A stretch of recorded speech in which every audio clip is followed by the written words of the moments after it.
Jamie's brief summary for part 13. In the second segment concerning the topic of animals, the Mancharians touch on the shades of emotion the animals have the capacity of exhibiting, from happiness to sadness. Aspects that most people think are unique to humans. Sunday, July 27, 2014, 3:16 p.m. Good day, beloved little enfant. And we are the escalating Mancharians, your forebearers, who have come many a time throughout the ages of time, in order to teach the basic elementals to those of you, who still are toddling around in diapers, with no pins to hold you up together, but rather banded straps. So today, we encapsulate upon another fundamental truth of life, and that is the erroneous escapade of the human mind at your stage, the majority of you, or level of your evolution, in which you stage the most erroneous heinous escapade of, indeed how do you in fact treat inhumanely, your animal and fowl and sea fish/creatures. Well, for starters, let us begin with animal emotions, and we will call this particular writ, my Jamie, as we speak as one, as to be, animal emotions of the human being versus human emotions of the animal. Good. Now we must go on from there, pictures and motion movies perhaps, intact. Do your human babies need sleep, cry, hunger, pain when too much diarrhea or constipation or teething strike? So do the animals. They feel the very exact emotions every minute of every single day, night, evening, and perhaps morning, if they are up also early enough. Good. You are at the human evolved level, are ye not to understand this very simple little rudiment? Do you also understand that, when you treat your fellow creation with disdain, utter disdain, you scare them half, if not completely, out of their wits? And after all, would you not be, if you were the same product of hatred of another? Aye, soon, ye will all feel it too, just what you have unrepentively done, to others of your creature species, for we overlook nothing, dear ones, absolutely nothing. For we are your forebearers today, as yesterday.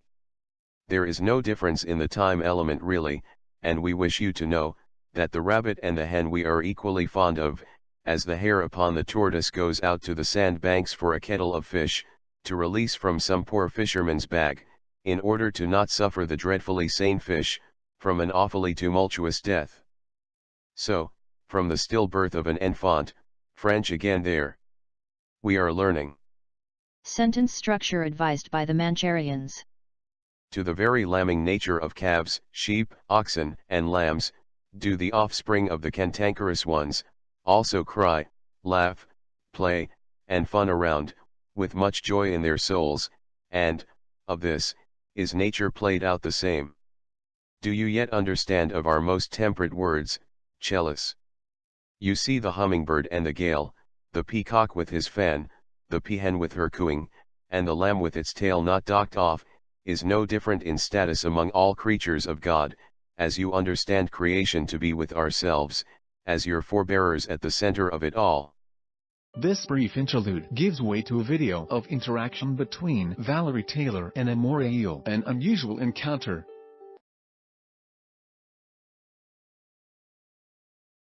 In the Banda Sea, I'd go down and visit this eel, because like a lot of animals, they have a home, and you could always find her in her home. She never ever was friendly. I offered a fish, she wasn't friendly. And this is year to year to year, you know. One day, I'm lying outside chatting away to this eel, and she came out.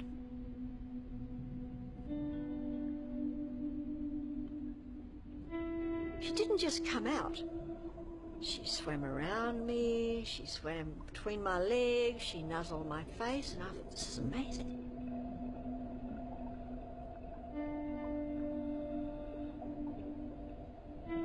And after that, we have been great friends.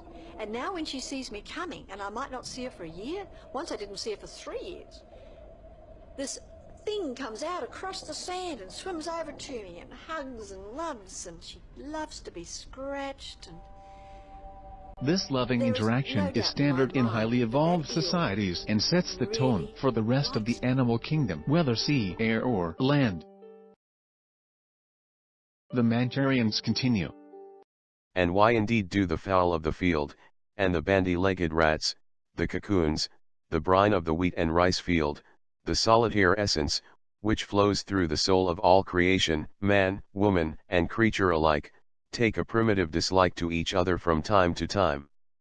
When they were seated here upon this planet, we know you all call, and rightfully so, Angarias, though we do not know you by catch names, both the human, the holy universal male and female, of each species as well as the so aptly seated of the animal, fowl, and sea fish creatures, lived in the most gracious harmony, man could imagine.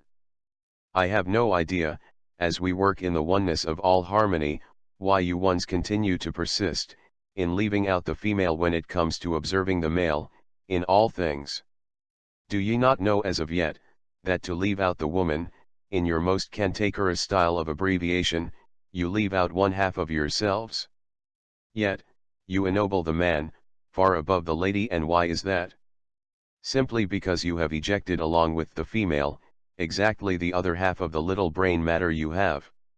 Distinctly speaking then, you are like the grass, mowed constantly every month or week under your feet, in that by the very elemental rudiment, of being qualified to think standing up, or lying or sitting down, your carcass and all that within it, just collapsed due to the itinerary of your much missed brain matter. Back to the conclusion we are making of the emotions of animals, they are you in every way, shape, or form. However, they look different, but act in accordance to the humus laws of all creation. They smile and act divine, as a cat stretching luxuriously out for a great 10. The animal kingdom, in all its wares advise on a constant basis, for the so-called holy universal, which means precisely a man or a woman on 2 feet, who thinks not only with their heads but displays a nature of moral and true ethical behavior. Good day, Rainia and Jamie, and edit well, Rainy, for our words and our style is somewhat, shall we say, piqued, at the sight of your pen. Mancharians let out a great smile. Jamie, my lad, for with copy not our design in forwarding this writ, but remember your own words and encapsulate the title, as to our very wishes. Good day and a very good evening to the hypocrites and the lacers, for ye all are in, for a fit of good news the day you decide to throw off, your cantankerous and ugly behavior, toward those of your own nature, which for the most part is divine. Sign off on frequency Luzon for a remembrance of your once past place, Jamie, our lad, and Rainia, hand over the keystrokes back to Rainy, for editorial of our punctuation, not touching that which we forbid, and join your Jamie back out on the patio garden, when the rushes have almost completely flown the coup. Mancharians over and out. Pix 4. Good night. 3:53 p.m. Signing off telepathic modulum Pix 4. Out. Signing off coordinates Luzon at 3:54 p.m. Out. Scribed by the hand and pen of I, Euthrania Sela Sentana-Ries Cortez.